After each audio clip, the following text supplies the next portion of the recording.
시편 17편 1절에서 15절까지 제가 봉독해 드리겠습니다. 다윗의 기도. 여호와여 정직함을 들으소서. 나의 부르짖음에 주의하소서. 거짓되지 않은 입술에서 나오는 내 기도에 귀를 기울이소서. 나의 판단을 주 앞에서 내시며 주의 눈은 공평함을 살피소서. 주께서 내 마음을 시험하시고 밤에 나를 권고하시며 나를 감찰하셨으나 흠을 찾지 못하셨으니 내가 결심하고 입으로 범죄치 아니하리이다. 사람의 행사로 논하면 나는 주의 입술의 말씀을 조차 스스로 삼가서 강포한 자의 길에 행치 아니하였사오며 나의 걸음이 주의 길을 굳게 지키고 실족치 아니하였나이다. 하나님이여 내게 응답하시겠는고로 내가 불렀사오니 귀를 기울여 내 말을 들으소서. 주께 피하는 자를 그 일어나 치는 자에게서 오른손으로 구원하시는 주여, 주의 기이한 인자를 나타내소서. 나를 눈동자같이 지키시고 주의 날개 그늘 아래 감추사 나를 압제하는 악인과 나를 애워싼 극한 원수에게서 벗어나게 하소서. 저희가 자기 기름에 잠겼으며 그 입으로 교만히 말하나이다. 이제 우리의 걸어가는 것을 저희가 에워싸며 주목하고 땅에 넘어뜨려 하나이다. 저는 그 움킨 것을 찢으려 하는 사자 같으며 은밀한 곳에 엎드린 젊은 사자 같으리이다. 여호와여 일어나 저를 대항하여 넘어뜨리시고 주의 칼로 악인에게서 나의 영혼을 구원하소서. 여호와여 금생에서 저희 분깃을 받은 세상 사람에게서 나를 주의 손으로 구하소서. 그는 주의 재물로 배를 채우심을 입고 자녀로 만족하고 그 남은 산업을 그 어린아이에게 유산하는 자니이다. 나는 의로운 중에 주의 얼굴을 보리니 깰 때에 주의 형상으로 만족하리이다. 아멘. 할렐루야. 이번 주에 추석 주일인데 추석 잘 보내시기를 바랍니다. 오늘 제목은 억울함 속에서 뭘 해야 될까 하는 것입니다. 요즘 한국 뉴스에 보면은 자살한 사람들이 자꾸 나와요. 롯데그룹 제2인자, 그러니까 뭘 자살할 게 있겠어요. 롯데그룹의 제2인자, 이름은 이인원 씨인데 지난 8월 26일 날 자살했다는 뉴스를 접했어요. 그런데 지난주에 또 9월 8일이죠. 한국의 야구 해설가인 하일성 씨, 여러분들 하일성 씨 목소리가 생생하게 들릴 거예요. 그분이 또 자살을 했다는 뉴스를 들었어요. 우리 대한민국 자살하는 이 자살률이 세계적으로 세 번째 나라입니다.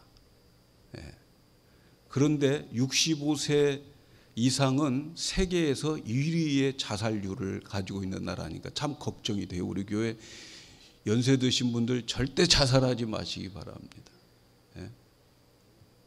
제가 자살하는 분들이 뉴스에 나올 때에 가끔 그 이름 위에 십자가 그려져 있는 것을 보면서 허탈할 때가 많아요. 허탈할 때가 참 많습니다. 교회 다녔는데 자살을 한다. 그래서 속으로 기도합니다. 우리 교회에 절대 그런 분 없도록. 아멘 안 하시네. 65세 넘으신 분들 한국이 자살률 1위라는 거예요. 그리고 그 경제협력개발기구 OECD 나라에서는 이 35개의 경제개발기구 나라가 있는데 그 중에서 우리나라가 자살률 1위입니다.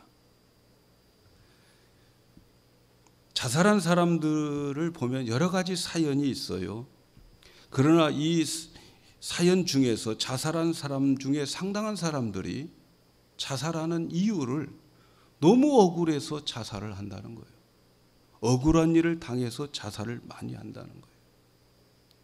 지난 주간에 자살한 야구 해설가도 여러 가지 억울한 일을 당해서 결국은 자살이라고 하는 그것을 선택을 했다는 거예요. 아마도 이 세상에서 가장 억울할 때는 자기가 저지르지 않은 죄의 누명을 뒤집어 쓰고 심판을 받을 때일 것입니다. 사람들은 자기가 잘못한 것에 대해서 처벌을 받을 때는 그래도 덜 억울한 거예요. 그렇지만 아무리 생각해 봐도 잘못이 없는데 다른 사람의 누명을 쓰고 재판을 받아 처벌을 받게 된다면 그 억울함은 말로 표현할 수가 없을 것입니다. 더욱이 정의롭게 살려고 애쓰던 사람이 억울하게 누명을 쓰고 죄인 취급을 받아 심판을 받게 된다면 얼마나 억울하겠어요. 그래서 자기의 억울함을 자살이라고 하는 극단적인 것을 선택해서 많은 사람들에게 호소하는 것이죠. 자살함으로 나는 그런 것 하지 않았다. 나는 진실했다. 이렇게 사람들에게 알리려고 하는 거죠. 그러나 여러분, 모든 판단은 사람들이 하는 것이 아니고 하나님이 판단한다는 것을 기억하시기를 바랍니다. 오늘 시편 17편의 다윗의 기도시인데 이 다윗이 기도시라 이렇게 붙였는데 다윗이 가장 억울하고 참담한 일을 당할 때에 그는 인생을 포기하지 않고 하나님께 나가 기도하며 쓴 시입니다. 그렇게 어렵고 힘들 때에 다윗은 기도함으로써 인생을 승리로 이끌고 하나님의 축복을 받은 자로, 그리고 그가 그 어렵고 암담하고 참울한 때에 쓰여졌던 기도시가 바로 오늘 우리가 읽은 이 시편 17편입니다. 다윗은 사울 왕의 충성스러운 신하였습니다. 그러나 사울 왕은 하나님께 몇 가지 하나님 앞에 불순종함으로 인하여서 사무엘 선지자를 통해서 이제는 버림받게 될 것이라고 하는 소식을 듣죠. 그리고 자기 자리를 대신해서 다른 왕이 될 사람이 있다는 것을 알게 되죠. 그 유력한 후보자가 다윗이 된 거죠. 그래서 사울은 자기 왕이 될 다윗이 되는 것을 원치 않아서 왕이 못 되도록 모함을 하는 거죠. 다윗을 반역자로 몰아서 죽이고 싶은 거지요. 그런데 놀라운 것은 이러한 상황 속에서 세상의 많은 사람들이 정직한 자의 말을 듣지 않고 오히려 지금 가지고 있는 왕의 그 권력편에서 다윗을 반역자로 몰아가고 있는 거예요. 그래서 다윗은 사회적인 지위도 다 뺏겼어요. 골리앗을 물리쳤을 때 사울은 천천히요, 다윗은 만만이라고 했던 그 사회적인 지위 다 빼앗겨버리고, 사울 왕은 골리앗을 물리치면 자기 사위로 삼겠다고 했던 그 왕가의 이 가정도 이제 빼앗기고 도망쳐야 할 신세가 된 거죠.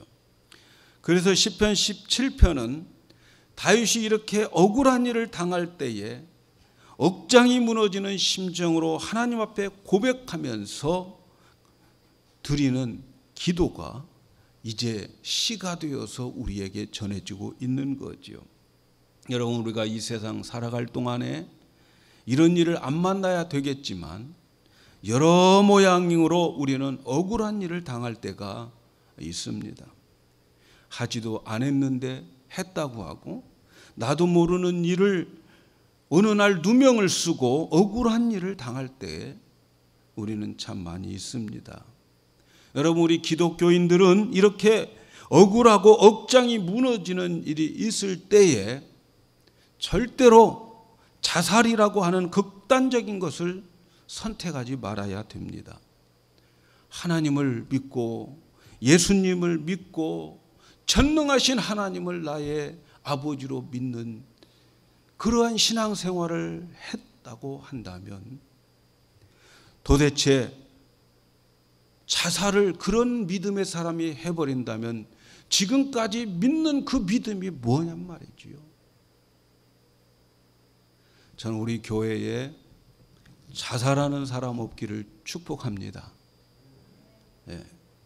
자살하면 장례식 참 안 치러줄 수도 없고, 왜냐하면 장례식이라고 하는 것은 유가족을 위해서 잘 치러줘야 되는 거예요. 그렇게 곤란한 입장에 처하지 않도록 오늘 말씀 듣고 억울한 일 당하고 그런 인생이 온다 할지라도 이 말씀에 힘을 얻고 억울한 일 당할 때 오늘 말씀이 기억되기를 주님의 이름으로 축복합니다. 이 억울한 일을 당하고 고난을 당할 때에 다윗은 어떻게 했는가? 첫째는 다윗은 기도하는 사람이라는 거죠. 기도하는 사람. 다윗이 억울한 일을 당할 때에 하나님께 나와 기도했다. 그래서 오늘 제목이 위에 기도, 다윗의 기도 이렇게 쓰여져 있어요. 다윗은 기도하는 사람이었어요. 다윗은 하나님을 향해서 항상 간구하는 기도, 부르짖는 기도를 드린 사람입니다. 만일 다윗이 기도하는 사람이 아니었다면 하나님 마음에 합한 자가 될 수도 없고 하나님으로부터 쓰임 받을 수도 없었을 것입니다. 시편을 보면 다윗이 기록한 그 시들이 많습니다. 그런데 그 시 중에는 하나님께 기도하는 내용이 참 많이 있어요.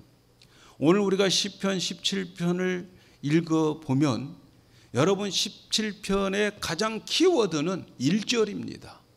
1절이 다윗에게 있어서 가장 중요한 거예요. 오늘 우리에게도 그것이 중요한데 1절을 읽어보면 얼마나 다윗이 기도를 강조하고 있는지 몰라요.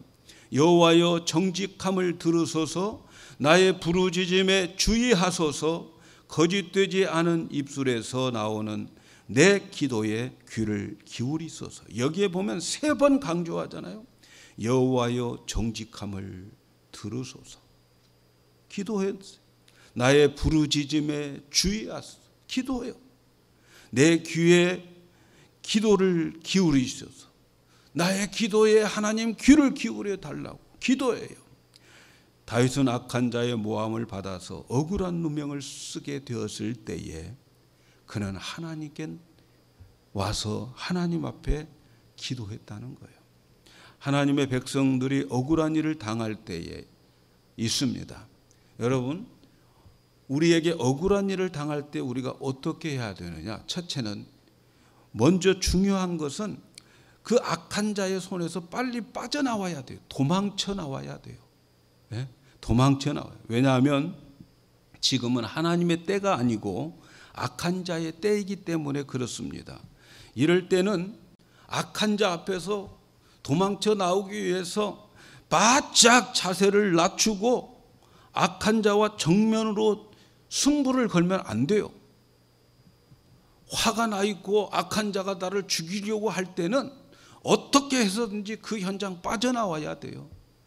그럴 때에 우리의 자세는 그에게 약하게 보여야 돼요. 바짝 엎드려 가지고 빠져나와야 되는 거예요. 다윗을 보면 사울 왕이 죽이려고 했습니다. 그런데 죽이려고 할 때에 달아났어요. 왜냐하면 지금 일어나는 일은 자기 인생의 전부가 아니에요. 내 인생의 한 사건일 뿐이에요. 그러니까 일어난 이 사건에 목매이지 않고 빨리 그 사리를 피어나오는 거예요. 그게 인생의 전부가 아니에요. 오늘 여러분 당하고 있는 억울한 일, 여러분 인생의 전부가 아니에요. 이번 올림픽 때 유행어가 하나 있더라고요. 금메달 못 땄다고 인생 망하는 게 아니다. 그렇습니다, 여러분. 오늘 나에게 당하는 그 지금의 억울함이 내 인생 전체가 아님을 여러분 기억하시기를 바랍니다. 비록 쫓기고 있지만 하나님의 때가 반드시 올 것을 믿으셔야 됩니다. 그리고 도망쳐 나왔으면 이제 억울한 일을 당하고 나를 공경하게 빠뜨린 그 사람을 미워하면서 허송세월 보내면 안 됩니다. 이를 갈면서 허송세월 보내지 마세요. 아니면 또 어떤 사람들은 나와가지고 그 사람 복수하려고 다른 힘 있는 자, 악한 자의 손을 빌려서 그 사람과 합세하려고 하는 그런 가능성이 있어요. 어렵고 힘들 때 악한 자의 손을 잡을 가능성이 있어요. 여러분 이것도 안 됩니다. 왜냐하면 나중에 하나님의 때가 되었을 때 다 들통나요. 청문회 할 때 다 들통나잖아요, 여러분. 예? 그때 잘 어렵고 힘들 때 잘 살았으면, 하나님 때가 아니었을 때 잘 살았으면 청문회 무사히 통과하게 되는 거예요. 때문에 어렵고 힘들 때 아무하고나 사진도 찍지 마시기 바랍니다. 예? 다 나중에 들통나니까. 아시겠죠? 어려울 때일수록 더 깨끗하게 사셔야 됩니다. 더 하나님 앞에 진실하게 사시는 거 중요하죠. 그래서 다윗은 도망 나왔을 때 복수하려고 하지 않았어요. 왜냐하면 자신의 상대는 사울이 아니고 하나님이기 때문에 그렇습니다. 늘 나의 상대는 하나님이다, 이렇게 생각했어요. 사람은 누구를 상대로 하느냐에 따라서 마음가짐이 크게 달라지는 법이에요. 악한 사람들에게 복수하려고 하면 자기 자신도 악해져야 되는 거예요. 그 사람을 마음속에 항상 미워하고 분노하기 때문에 나도 모르는 사이에 나도 악해지는 거예요. 만약 다윗이 사울을 자신의 상대로 생각했다면 다윗도 아마 사울과 비슷하게 되었을 거예요. 변덕스럽고, 그리고 나중에 다윗도 사울처럼 정신병자가 되었을 거예요. 그러나 다윗은 사울을 생각하지 않고 하나님을 상대로 살았다는 거예요. 다윗은 악한 자의 분노를 피하여 숨었습니다. 악한 자가 분노를 품고 있으면 빨리 그 자리를 피해야 돼요. 왜냐하면 분노의 화살을 맞으면 어쨌든 상처 입으니까 악한 자의 분노에서는 빨리 피하는 것이 좋습니다. 그리고 다윗은 사울 왕을 원망하지도 복수하지도 않고 오직 하나님께 나와서 하나님께 호소하고 간구하고 부르짖어 기도만 했습니다. 그는 기도하면서 자기가 당한 고난, 이 고난이 죄 때문에 당하는 것이 아니라고 하는 것을 깨닫게 된 거지요. 그래서 오늘 말씀에 그는 여호와여 정직함을 들으소서, 의로운 입술에서 나오는 내 기도를 들으소서. 17편에서 가장 중요한 것이 바로 1절입니다. 어렵고 힘들고 억울할 때, 억장이 무너질 때에 기도했다는 거예요. 기도가 있기 때문에 다윗이 하나님의 마음에 들어서 그 어렵고 힘든 그 모든 그의 삶 속에 하나님의 임재하셔서 그를 이끌어 가심을 보게 되는 거죠. 사랑하는 여러분, 성도들에게 기도가 있다는 거, 기도는 얼마나 큰 선물인지 몰라요. 하나님이 우리에게 기도를 허락하셨다는 것은 이 세상에서 주신 선물 중에 가장 큰 선물이에요. 기도는 성도들의 비밀입니다.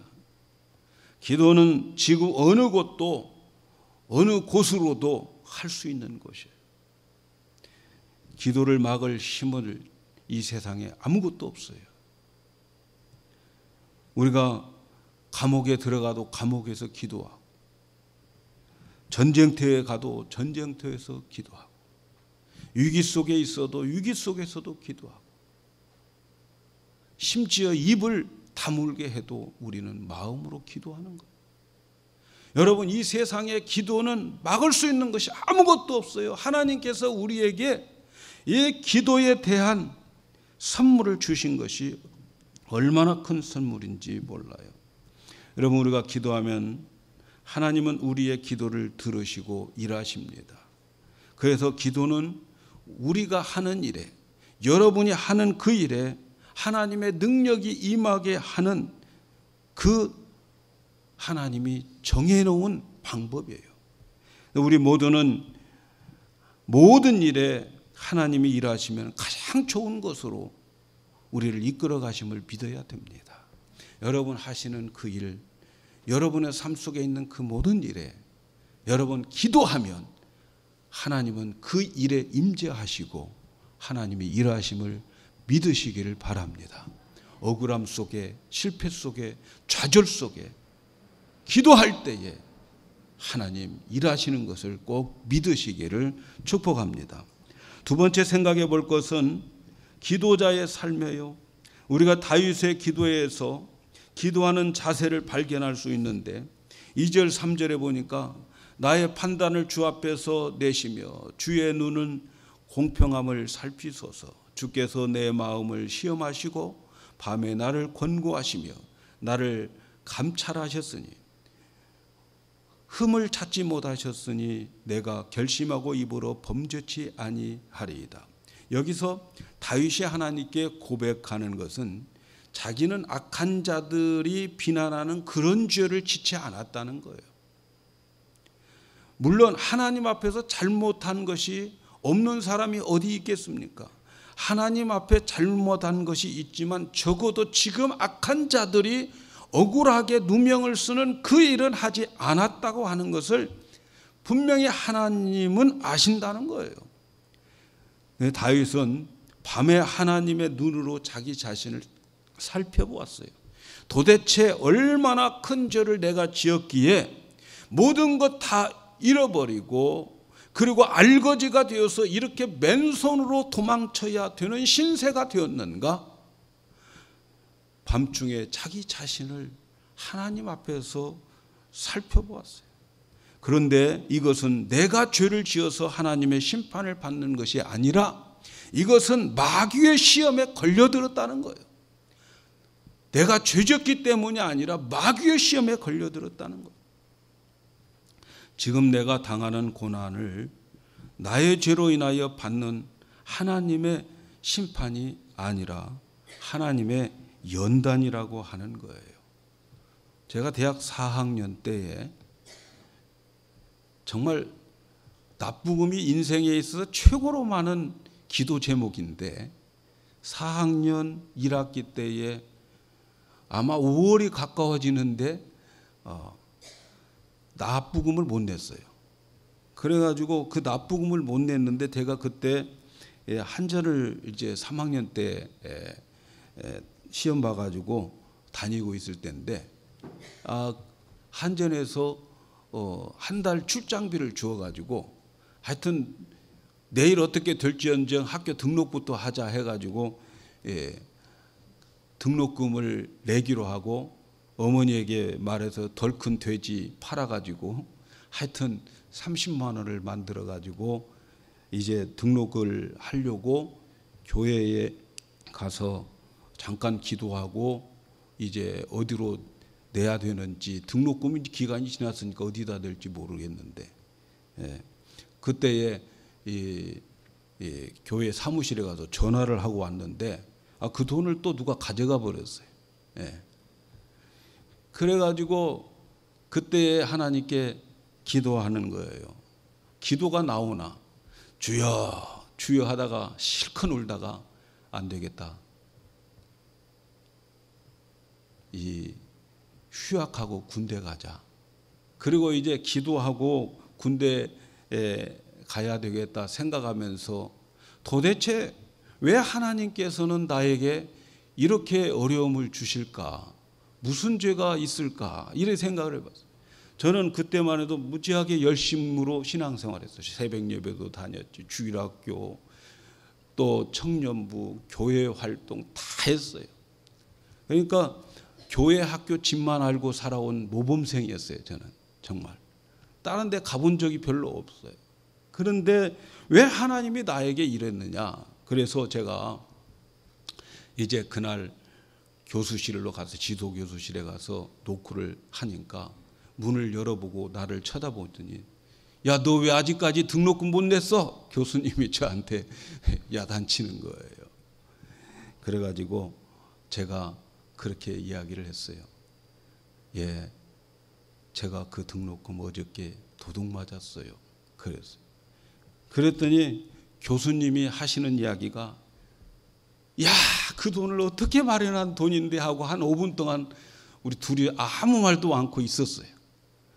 그러다가 나중에 교수님이 입을 열어. 너 어떻게 그럼 할 거냐. 근데 나는 휴학하러 갔는데 내 입에서는 예, 또 빌리고 있어요. 이렇게 생각지도 않는 말이 튀어나오는 거예요. 그래가지고 빌리고 있다고 그랬더니 교수님이 너 객진에 나와가지고 어디서 돈을 빌리냐. 너 돈을 빌릴 수 있는 데 있냐. 그러더라고. 그런데 나는 모아놓은 돈은 없지만 내가 빌릴 수는 있다. 너 얼마 필요하냐? 그래서 제가 교수님한테 30만 원 빌려가지고 이제 학교를 다녔는데 교수님이 그때 저한테 하시는 말씀이 뭐냐면 야, 너 인생이 왜 이렇게 꼬이냐? 제가 여러 가지 많이 꼬인 게 많았어요. 그러면서 너 고사 한번 지내는 게 어떻겠냐? 그래서 그때에 제가 나도 모르는 사이에 이런 말이 튀어나왔어요. 교수님, 저는 하나님을 믿는데 하나님께서 저를 앞으로 귀한 복을 주시기 위해서 귀한 그릇으로 만들기 위해서 연단하고 계십니다. 저는 그렇게 대답을 했어요. 그랬더니 교수님이 그래, 인생을 그렇게 생각하고 있는 것도 좋지. 그렇지만 광희야, 너무 가파른 인생을 설계해서 고생하지 말고 완만하게 계획해서 설설 이루어 나가라. 그렇게 말씀해 주셨어요. 그리고 제가 그 돈을 갚다가 다 못 갚고 그리고 제가 미국에 왔어요.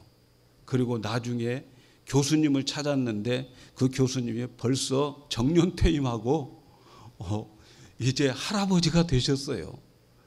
그래서 그 교수님 무럭무럭 찾아서 교수님께 제가 그때 남은 빚이 얼마인지는 모르지만 하여튼 몇 배를 제가 갚아드렸어요.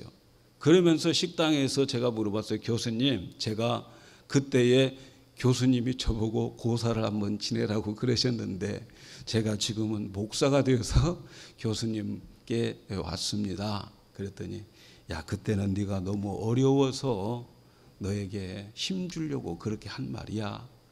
그렇게 말씀하시더라고요.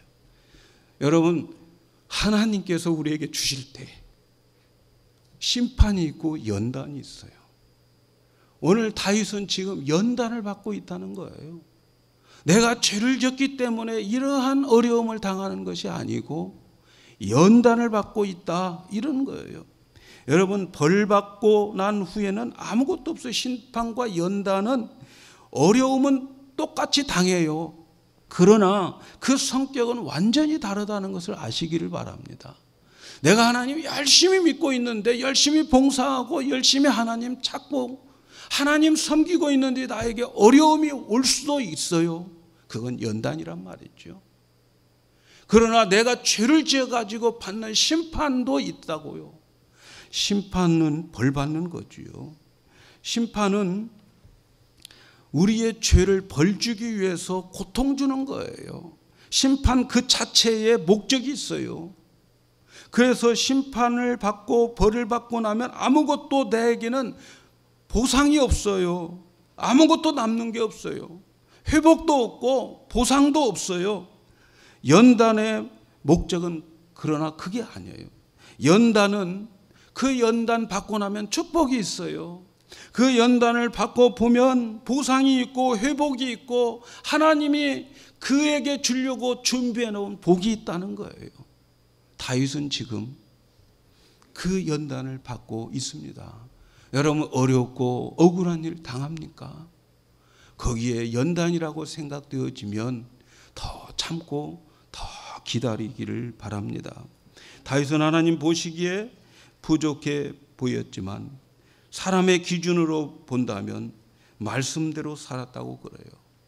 중심을 보시는 하나님 앞에 완전할 수는 없지만 그래도 나름대로 하나님 말씀 떠나지 않으려고 했다는 거예요. 우리 인간의 본성이 타락했기 때문에 우리는 악할 수밖에 없어요. 그런데 우리가 하나님 말씀의 범위에서 살면 하나님은 우리에게 긍휼을 베풀어 주셔요. 그래서 담대하게 다윗이 기도할 수 있는 것은 내가 주의 입술의 말씀을 쫓아 포악한 행동을 하지 않았고 나의 걸음이 주의 길을 벗어나지 않았기 때문이다. 이렇게 말하고 있어요. 여러분, 우리가 여기서 배워야 할 것이 무엇입니까? 기도하는 자는 살아가는 삶도 중요하다는 거예요. 기도만 한다고 다 되는 게 아니고 우리의 삶도 중요해요. 기도는 열심히 하면서 그 입술의 말이나 행동은 전혀 하나님 없이 살아가는 자들이 되면 안 됩니다. 다윗은 억울한 역경 속에서 항상 말을 조심하고 하나님 말씀대로 살려고 그 자세를 우리가 배워야 되겠습니다. 여러분, 어렵고 힘들 때 가장 위험한 것이 뭐냐면 말입니다. 그때 말을 어떻게 하느냐에 따라서 그 사람의 운명이 달라져요. 그러니까 힘들고 어렵고 억울하고 이럴 때에 함부로 말하면 안 되는 거예요. 말을 잘해야 돼요. 이것을 우리가 배워야 돼요.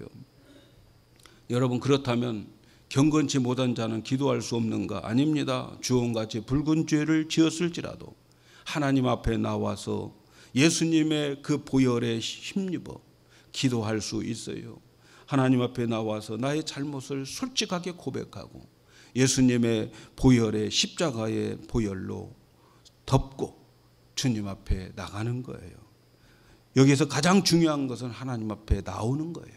경건하게 살았든 안 살았든 나에게 억울한 일이 당했을 때에 하나님 앞에 나가는 겁니다. 저는 우리 성도 여러분들이 조그마한 일 때문에 주님 앞에 나와 예배하는 거 게으르지 않고 기도하는 거 게으르지 않기를 축복합니다. 여러분, 하나님 앞에 나오면 되는 거예요.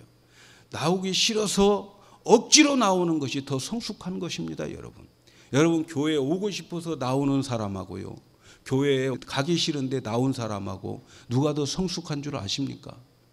교회에 나오고 싶어서 나온 사람은 나오고 싶은 이유가 있어요. 그러나 나오고 싶지 않은데 나온 사람은 나오고 싶은 이유가 없지만 그럼에도 불구하고 나가야 되니까 나오는 거예요. 누가 더 성숙합니까? 나오기 싫어도 나오는 사람이 더 성숙하고 하나님에게는 그 사람이 더 귀한 거예요, 여러분. 그래서 여러분, 우리가 중요한 것은 하나님 앞에 나오는 겁니다. 이제 하나님 앞에 나왔다면 어떻게 해야 될까요? 하나님의 은혜를 구해야 됩니다. 그래서 세 번째, 하나님 앞에 나온 사람은 은혜를 구해야 돼요. 은혜라고 하는 말은 받을 자격이 없는 자가 받는 것을 말하는 거잖아요. 우리는 하나님의 은혜로 사는 거예요. 하나님의 은혜를 사모해야 됩니다. 하나님은 우리에게 기도 응답에 대한 약속을 주셨어요. 그 약속 붙잡고 기도하면 되는 거예요. 내가 받을 자격이 있느냐 없느냐가 중요한 것이 아니라 하나님의 약속이 있기 때문에 그 약속 붙잡고 기도하면 은혜를 받게 되는 거예요. 하나님께서는 너는 내가 부르짖으라 내가 응답하겠고 내가 알지 못하는 크고 비밀한 일을 내게 보이리라 말씀해 주셨잖아요. 그 말씀 붙잡고 하나님께 은혜 달라고 기도하시면 되는 거예요. 다윗이 기도하는 자에게 응답해 주시는 하나님을 믿고 부르짖어서 기도했어요. 그래서 6절 7절에 보니까 하나님이여 내게 응답하시겠는고로 내가 불렀사오니 귀를 기울여 내 말을 들으소서. 죽게 피하는 자들은 그 일어나 치는 자들에게 오른손으로 구원하시는 주여 주의 기이한 인자를 내소서. 여러분, 다윗은 응답해 주시는 하나님, 그 하나님께 악한 자들을 고발하면서 은혜 달라고 기도하는 거예요. 어렵고 힘들 때에 하나님의 은혜를 기다려야 돼요. 크고 기이한 일들을 보여주시기를 위해서 기도하시기를 바랍니다. 크고 기이한 일을 보여주실 때는 말씀으로 깨닫게 해주시는데 중요한 것은 그 말씀을 깨달을 때에 그 말씀을 깨닫게 할 때에 순발력이 있어야 돼요. 민첩함이 있어야 돼요. 하나님께서 말씀을 깨닫게 해주실 때 바로 그 말씀 붙잡고 민첩하게 순종해야 거기에 역사가 일어나는 것이지, 그때에 그 말씀 붙잡고 이리 재보고 저리 재보고 해보세요. 세월 기회 다 놓칩니다. 그러니까 하나님께 은혜를 구할 때, 하나님 은혜를 주실 때에 즉시 순종해야 돼요. 여러분, 다니엘을 하나님이 좋아했던 이유는 그는 마음이 민첩한 자였기 때문이라는 거예요. 오늘 우리 성도 여러분들의 마음에 민첩하기를 축복합니다. 깨달으면 바로 그 즉시 순종하세요. 그때에 하나님의 역사하시는 것을 믿으시기를 바랍니다. 마지막으로 생각해 보아야 될 것은 그의 고난의 기간은 짧다는 거예요. 억울함, 그 누명을 쓰는 그 기간은 짧습니다. 남은 날이 더 많다는 것을 기억하시기를 바랍니다. 오늘 말씀해 보니까 17장 15절에 나는 의로운 중에 주의 얼굴을 보리니 깰 때에 주의 형상으로 만족하리다. 깰 때라고 말하고 있습니다. 깰 때는 연단의 기간이 끝나는 것을 말하는 거예요. 우리가 고통받는 기간 무척 긴 것처럼 느껴지지만 결국 한 번 자고 깨는 것과 같은 정도라는 거예요. 하나님께서 사랑하는 자들에게 불필요한 긴 고통 주시지 않음을 믿으시기 바랍니다. 수술할 때 마취하는 의사가 수술에 필요한 만큼 그 약을 투입해서 마취시키는 것처럼 하나님도 우리에게 더 이상도 더 이하도 아닌 것을 믿으시기를 바랍니다. 우리의 고난의 기간 하나님이 원하시는 만큼 허락하시고, 내가 보기에는 긴 것 같지만 하나님이 허락하실 때는 아주 짧은 기간이고 적절한 타이밍임을 믿으시기를 바랍니다. 그리고 깰 때에 하나님의 얼굴을 떳떳하게 보게 될 것이다. 우리는 그런 하나님의 축복받은 존재인 것을 믿으시기를 바랍니다. 잠에서 깨어나면 이제는 오해, 혐의 다 벗어지고 예비된 하나님의 복을 받고 나는 하나님의 사람으로 부쩍 성장하고 하나님이 주시는 그 복을 다 받아서 관리할 수 있는 능력까지 얻게 됨을 믿으시기를 바랍니다. 그래서 여러분, 억울한 일을 당해도 절대로 자살하면 안 됩니다. 하나님을 피난처로 삼고 하나님께 나와 기도하고 은혜를 구하면 하나님은 반드시 승리하게 하시고 그 연단 후에 보배로운 인생을 하나님이 허락해 주실 줄로 믿습니다. 그래서 기도는 우리 삶에 하나님의 능력을 끌어내는 하나님의 원리입니다. 아무리 어려워도 기도의 자리에 나와서 하나님을 의지하고 하나님의 은혜를 받고 하나님이 이끌어 주시는 그것을 보며 살아가는 우리 모든 성도가 되기를 축복합니다.